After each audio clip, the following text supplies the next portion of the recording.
வணக்கம். ஏழுமலையான் கல்வி நிறுவனங்கள். நாம் இன்று பார்க்கக்கூடிய தலைப்பு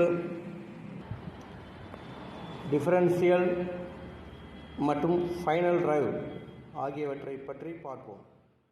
ஓகே, நமது மாணவர்கள் ஒரு அந்த டிஃபரன்ஷியல் அமைப்பை யூனிட்டை பிரிக்கக்கூடிய காட்சியை பார்த்து கொண்டிருக்கிறோம். நமது மாணவர்கள் ப்ராக்டிக்கலாக செய்முறையாக ஒருவரும் அந்த டிஃபரன்ஷியல் யூனிட்டை பிரித்து உள்ளே இருக்கக்கூடிய நிகழ்வுகளை தனித்தனியாக செய்யக்கூடிய நிகழ்வை பார்ப்போம். இப்போ நமது மாணவர்கள் டிஃபரன்ஷியல் யூனிட்டை தனியாக பிரித்து ஒரு ஷாஃப்டையும் வெளியே இழுக்கக்கூடிய நிகழ்வு.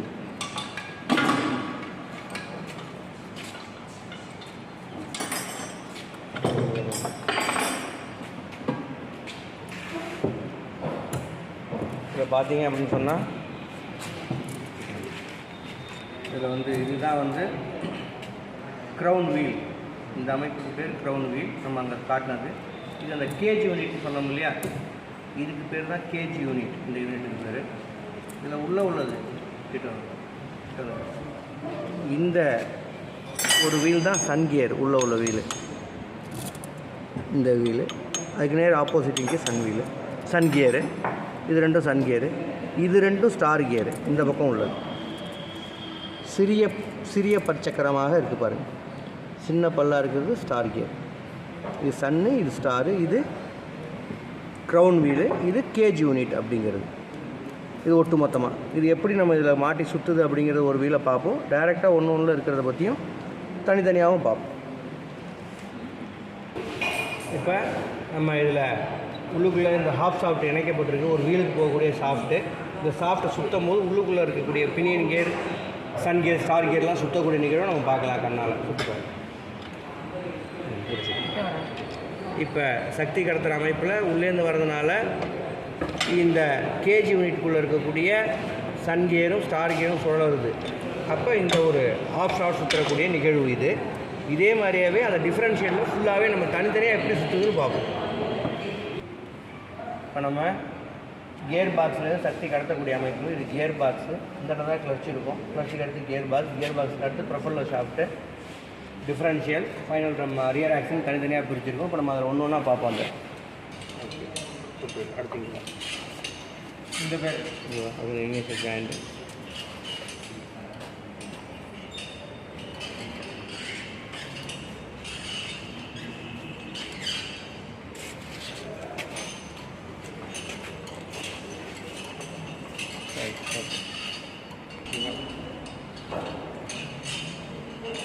நம்ம இப்போ ப்ரொஃபல்லர் ஷாஃப்ட் சுற்றுது. ப்ரொஃபல்லர் ஷாஃப்ட் சுற்றுறதுனால இந்த ப்ரொஃபல்லர் ஷாஃப்டோட எண்டில் பினியன் இருக்குன்னு சொன்னோம். இதுதான் அந்த பினியன் கியரு. வச்சுட்டு கிட்ட காட்டு. இது பினியன் கியரு. இந்த ப்ரொஃபல்லர் ஷாஃப்ட் சுற்றுறதுனால பினியன் கியர் சுற்றுது. பினியன் கியர் சுற்றுறதுனால பினியன் கியரோடு சேர்ந்து க்ரௌன் வீலும் சுற்றுது. இதுதான் க்ரௌன் அப்படிங்கிறது. க்ரௌனும் சுற்றுது. இந்த க்ரௌனும் சுற்றுறதுனால க்ரௌன் யூனிட்டோடு சேர்ந்துருக்கக்கூடிய இந்த டோட்டல் கேஜ் யூனிட்டு லாக் ஆகப்பட்டு 2 ஷாஃப்ட் சுற்றுது. பாருங்களேன். இப்போ அங்கேயும் சுற்றக்கூடிய சாஃப்ட்டு, இங்கேயும் சுற்றக்கூடிய சாஃப்ட் அங்கேருந்து ஒரு சக்தியை கடத்துது. சக்தியை கடத்தி டிஃப்ரென்ஷியல் சக்தி வருது. டிஃப்ரென்ஷியல் சுற்றுறதுனால இந்த ஒரு ஹாஃப் ஷாஃப்ட் சுற்றுது பாருங்கள். இந்த ஒரு ஹாஃப் ஷாஃப்ட் சுற்றப்படுது. இந்த சுற்று பெறுது இயக்கம். இந்த ஒரு வீலுக்கு போகக்கூடிய அரை எச்சுன்னு சொல்லக்கூடிய இந்த ஷாஃப்ட் சுற்றுது, இயக்கத்தை பெறுது. அதே மாதிரி இந்த ஷாஃப்ட்டு பாருங்கள். இந்த வீலுக்கு லெஃப்ட் சைடு போகக்கூடிய வீலுக்கு இயக்கம் பெற்று இந்த ஷாஃப்ட்டு சுற்றுது. கிட்ட காட்டுப்பா, நிறுத்தி காட்டினாலும் சுற்றுறது தெரியும். இப்போ ரெண்டுமே இயக்கம் பெற்று சுற்றிக்கிட்டு இருக்கு. இந்த கேப்பில் என்ன செய்யுது அப்படின்னு கேட்டிங்கன்னா, நம்ம எப்படி ஒரு வீல் லாக் ஆகும்போது இன்னொரு வீல் சுற்றுது அப்படின்னு பார்ப்போம். இதுக்குள்ளே என்னென்ன வேறு இருக்குதுன்னு பார்ப்போம். அப்படின்னு பாட்டு கொஞ்சம் முன்னாடி வாங்க. இன்னும் கொஞ்சம் அப்படின்னு பாட்டு கிட்ட காட்டுங்க. ரைட், இந்த வாங்கிட்டு இதில் பார்த்தீங்க அப்படின்னு சொன்னால் உள்ளுக்குள்ளே உள்ள கியர் அமைப்பு. இது இரண்டும் சன் கியர் அப்படின்னு சொன்னோம். இது ஒரு சன் கியர், இது ஒரு சன் கியர். ஆப்போசிட்டில் இருக்கிற சின்ன கியர் ஸ்டார் கியர். அதேமாதிரி இங்கே இருக்கிறது ஸ்டார் கியர். சில வாகனத்தில் கிராஸ் போட்டு இந்த இடத்துல மேலே ஒரு ஸ்டார் கியர் இருக்கும், அதுக்கு நேர் கீழே ஒரு ஸ்டார் கியர் இருக்கும். கிராஸ் 4 பக்கம் வரும். இது சின்ன டிஃப்ரென்ஷியல் க்ரௌன் அப்படிங்கிறதுனால 2 ஸ்டார் கியர் மட்டும் பொருத்தப்பட்டிருக்கு. 2 சன்கியருக்கும் சக்தி கடத்துகிற மாதிரி இருக்குது. இப்போ எப்படி நம்ம சுற்றும் போது ஒரு வீலை இன்னர் வீல் அழுத்தம் பெறும்போது அவுட்ரு வீல் ஸ்பீடு அதிகமாக இருக்குதுன்னு நம்ம பார்ப்போம். சுற்றுங்க. நீங்கள் இப்போ இந்த வீலை என்ன செய்யணும், இந்த வீல் இங்கே காட்டுங்க. இந்த வீலோட அச்சை டைட்டாக பிடிக்கணும். நீங்கள் யாராவது 2 பேர் ஷாஃப்ட்டை பிடிங்க, அப்படியே சுற்றாமல் பிடிங்க, டைட்டாக பிடிங்க, கொஞ்சம் டைட்டாக பிடிங்க, மெதுவாக சுற்றும். 2 பேர் பிடிங்க. அப்படி இங்கே வாங்க. இதை விட்டுருங்க, நீங்கள் விட்டுருங்க. இப்போ இந்த எனக்கு வலது பக்கம் ரைட் சைடு வீல் வந்து இயக்கம் பெறுது, லோடு அதிகமாக இருக்குது. Inner wheel டேர்னிங்கில் திரும்புது. டேர்னிங்கில் திரும்பும்போது ரைட் சைடு வீல் வந்து இன்னர் வீலு சக்தி அழுத்தம் பெறுது. அழுத்தம் பெறும்போது இப்போ பாருங்கள், லெஃப்ட் சைடு வீல் வேகமாக சுற்றுது பாருங்கள். இந்த பக்கம் பாருங்கள், இந்த சாஃப்ட் வேகமாக சுற்றுதா? இப்போ அப்படியே நேரம் இந்த சாஃப்ட்டை பாருங்கள். இந்த சாஃப்ட்டு கொஞ்சம் மெதுவாக கொண்டு நீ சுற்று, மெதுவாக சுற்றுது. வீல் அழுத்தம், இந்த அழுத்தம் இருக்கும்போது இப்போ இந்த யூனிட்டுக்குள்ளே எப்படி வேலை நடக்குதுன்னு பாருங்கள். கிட்ட வாங்க. நீங்கள் சுற்றுறது கொஞ்சம் நிறுத்துங்க ஹரி. இப்போ சுற்றும் போது இந்த இடத்த கவனிங்க. இது ரெண்டும் இது வந்து சுற்றும், அது வேகமாக சுற்றும். இந்த ஒரு ஷாஃப்ட்டு, இந்த சன்கியரு, இந்த சன்கியர் மெதுவாக சுற்றும். இப்போ இயக்கத்தை பாருங்கள். சுற்றுங்க. க்ளோஸ்அப் ஆகிடுங்க. இப்போ இந்த கேஜ் யூனிட் லாக் செய்யப்பட்டு இந்த வலது கை பக்கம் உள்ள வீலு அழுத்தம் பெறுது, அதனால் மெதுவாக சுற்றுது இன்னர் வீலு. இடது கை பக்கம் இங்கே பாருங்கள், வேகமாக சுற்றுது. இந்த வீலை பாருங்கள். இது அழுத்தத்தை கொடுக்குறோம், இதில் மெதுவாக சுற்றுது. இது அழுத்தம் இல்லாதனால வேகமாக சுற்றுது. இப்போ அப்படியே பார்ப்போம், நிறுத்தும். இப்போ பார்த்தீங்க அப்படின்னு சொன்னால் லெஃப்ட் சைடு இருக்கக்கூடிய இந்த வீல் இன்னரில் திரும்புது. இந்த வீல் அவுட்ரு வீலுங்கிறது இதை ஃப்ரீயாக சுற்றுற மாதிரி பார்க்குறோம். இப்போ பாருங்கள், இது ஸ்பீடாக இருக்கும். ரைட் சைடு இருக்கக்கூடிய இந்த ஷாஃப்ட் வேகமாக சுற்றுவோம். லெஃப்ட் சைடு இருக்க ஷாஃப்ட்டு பொறுமையாக சுற்றுது. புரியுதா உங்களுக்கு? கிட்ட வந்தாடுங்க, சுற்றுங்க. நீங்கள் பார்த்தீங்கன்னா இந்த ஷாஃப்ட்டோட வேகம் அதிகமாக இருக்கா? இந்த லோடு ஃபுல்லாக இந்த வீலுக்கு ஆக்ட் ஆனதுனால இந்த வீல் மெதுவாக அழுத்தி பிடிங்க, மெதுவாக சுற்றுற மாதிரி ஒரு சூழ்நிலையும். அவுட்ரு வீல் பாருங்கள், கிட்ட வந்து வேகமாடு இங்கே காட்டுங்க வீடியோ. அவுட்ரு வீல் வேகமாக சுற்றக்கூடிய ஒரு சுற்று நிகழ்வும், இன்னர் வீல் மெதுவாக சுற்றக்கூடிய நிகழ்வும். இந்த பக்கம் சுற்றுப்பா, இந்த பக்கம் சுற்றுங்க, சுற்றுங்க, அந்த பக்கம் சுற்றுங்க, வேகமாக சுற்றுங்க. இப்போ இந்த வீல் வேகமாக சுற்றுது பாருங்கள்.